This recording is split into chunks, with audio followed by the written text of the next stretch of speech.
Whether people like it or not, economics breeds conservation, conservation breeds economics. Like if this was koalas, the whole country would already be in uproar.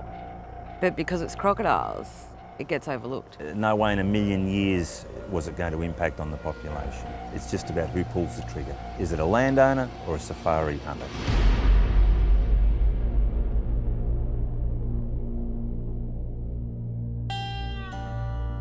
Well, the Northern Territory has an approved crocodile management plan, and it includes things like egg collecting to reduce the number of crocodile births in the wild. There's also a fairly big component part there of 500 crocodiles which we are allowed to take from the wild, and these would be normally problem crocodiles. Really anything these days over about 3.5 or 4 metres could potentially be a problem crocodile, but these are mostly the ones that inhabit the areas where humans, fishermen, people who use the waterways would ordinarily go. And they're eating a lot of cattle. For me to shoot 10 maimed animals, in the last 7 months is astronomical, because most animals don't get away from a croc. To try and deal with the crocodile problem and all the animals we're losing, we've got some local contractors that do come out here and they catch the crocs, remove the trouble crocs. And what the animals are doing, they're coming over this dam wall and into this billabong and causing havoc with taking stock. My name's Crocodile Mick, and my business is safari hunting and crocodile hunting. I've been doing this now for 37 years. At the moment we're sitting on a lake approximately 1,000 acres. It's an hour out of Darwin. He always sounds happy to see you, Mick. We've set a trap here in this area because it's a real problem. Last financial year, these animals in here caused between $55,000 and $70,000 worth of losses. That's a big dip out of your pocket, there's no doubt about it. What's going on with one big one here that we're after, which is huge, probably the biggest one I've seen in 37 years, is he's just killing anything and everything that comes near him. But this fella here is big enough to cause a drama, so he's going to have to go as well.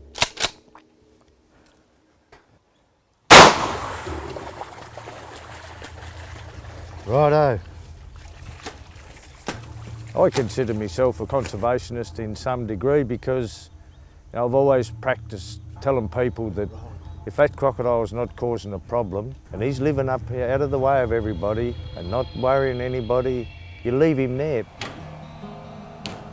Saltwater crocodiles were protected in 1971. When I started in 1980, there's been a couple of attacks, and we quickly realised that unless we started doing something now, people were going to say, hey, we don't want crocodiles.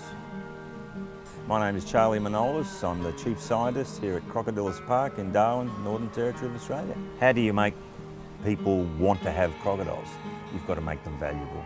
And so they're more likely to conserve it if it has some sort of inherent intrinsic value. It doesn't have to be consumptive use, it can be just taking photos of it. Safari hunting, trophy hunting has been recognised by some very large conservation groups as being able to create those incentives, those economic incentives for conservation. And it can be done very successfully, whether it's with elephants or other animals. And crocs is just another one.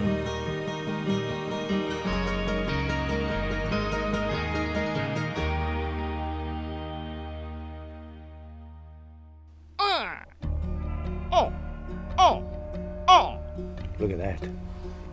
Look at that. It's not just going out and shooting them as far as safari hunting goes. What we do is we have a look at the animal and assess him, and if he's a good skin, then we'll send him off to the tannery. The skin, well, that could be turned into anything from $500 to $1,000 a foot, so there's no wastage at all on these animals, and that's paramount if you're going to kill them.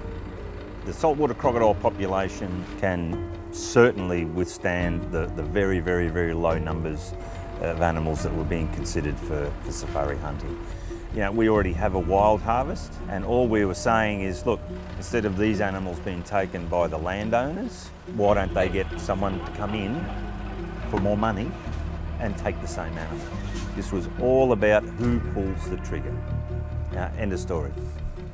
Endangered species shouldn't be trophy hunted. I don't see the point in it. I'm yet to find a conservationist group that's openly said that they benefit from trophy hunting. I mean, Australia went into an uproar over Cecil the lion, and here we are looking at allowing it on our own native species. It's ridiculous. Mick Pittman is a driving force behind trophy hunting. I personally don't like him. I don't like his procedures. I don't believe he should be hunting crocodiles here in the Northern Territory. He's a self-confessed poacher. He openly admits to killing over 20,000 crocodiles back when they were still critically endangered in Queensland.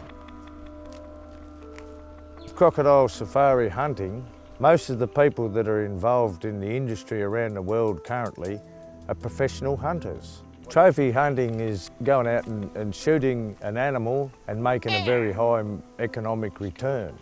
And that's the top, bottom and middle line with it. It's the maximum return you can get out of an animal.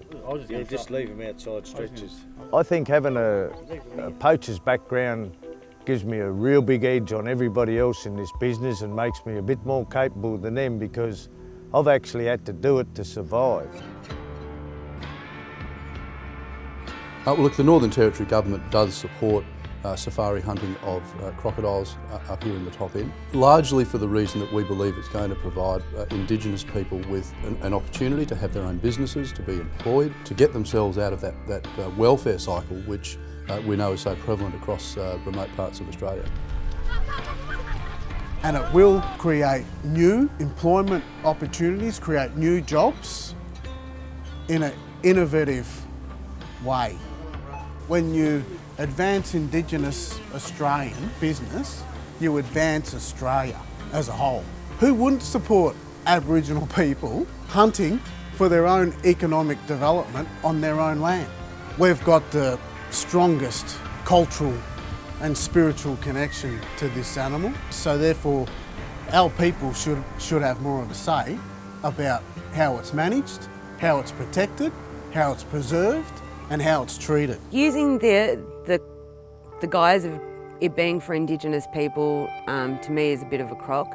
I would much rather see ecotourism set up, have something where it's not a cash handout, it's actually a job. It's something they're going to continuously make money from all year round. So it goes all the way to the top. A lot of these trophy hunters will tell you that these crocodiles will be killed with a single shot to the head. It's not the case.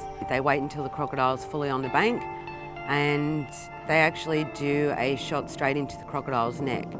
And essentially what this does is paralyse the crocodile, so it's not thrashing around and falling back into the water. I'm always a bit dubious about walking along the bank and shooting an animal. I'd prefer to either trap or harpoon, and the harpoon gives the hunter the experience of capturing a large animal, gives them that adrenaline rush. Then it's tied up appropriately, and then the shot can be a nice clean shot. You're right. Personally, I don't see much difference in whether myself or Adrian shot this animal or someone paid $10,000 to shoot the animal. At the end of the day, it's still going to get shot. It's just a wasted resource. That money could come back to the station, into Aboriginal lands. Everyone makes $1, so. Oh, look at that, 429. Fair dinkum. Yay! What a get. If there's one thing that I've learnt in the 36 years that I've worked with crocodiles, is education. Getting that message across that you can, by using animals wisely and sustainably, can help conservation. And an educated public will make rational decisions about what we do with our wildlife. But this is not a feral pest we're talking about. This is a native animal, an animal that's meant to be in this ecosystem. I think when the rest of Australia really hears what's going on up here and what they want to do, it won't get in. There'll be an uproar. Australia will stand up against this.